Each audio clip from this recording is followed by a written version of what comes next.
سلام الله عليكم متابعينا الكرام مشاهدينا الأفاضل، حياكم الله أينما كنتم وأينما وجدتم. وفي هذا الفيديو سوف نتكلم بحول الله تعالى حول أسهل فيزا بالنسبة للجزائريين، وهي فيزا دولة أرمينيا. متابعينا الكرام مشاهدينا الأفاضل، لمن لا يعرف دولة أرمينيا، هذا هو موقع دولة أرمينيا كما يتضح أو كما يظهر لكم على الخريطة. عندها حدود، هي إحدى دول منطقة القوقاز، عندها حدود مع كل من تركيا، جورجيا، أذربيجان وإيران. وهي دولة جميلة لمن يريد السياحة والاستكشاف. هي فيزا جد سهلة بالنسبة للجزائريين. طريقة استخراج أو مدة استخراج التأشيرة لا تتجاوز في بعض الأحيان مدة 12 ساعة إلى 48 ساعة.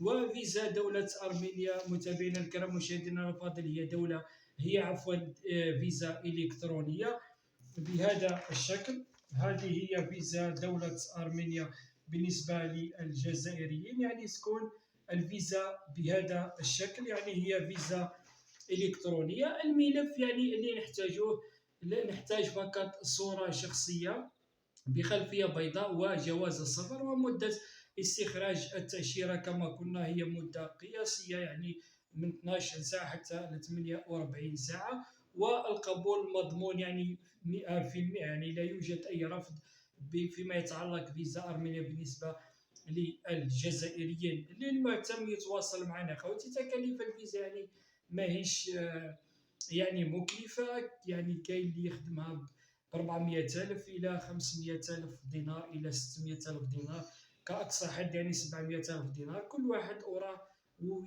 والسعر اللي راه يخدم به. خوتي، للمهتم بفيزا أرمينيا والذهاب إلى دولة أرمينيا يتواصل معنا أو يتواصل بأي وكالة سياحية، ويقوم هم سيقومون باستخراج الفيزا السياحية الإلكترونية الخاصة به. وفي الأخير نتمنى التوفيق للجميع مشاهدينا الكرام متابعينا الأفاضل. سلام.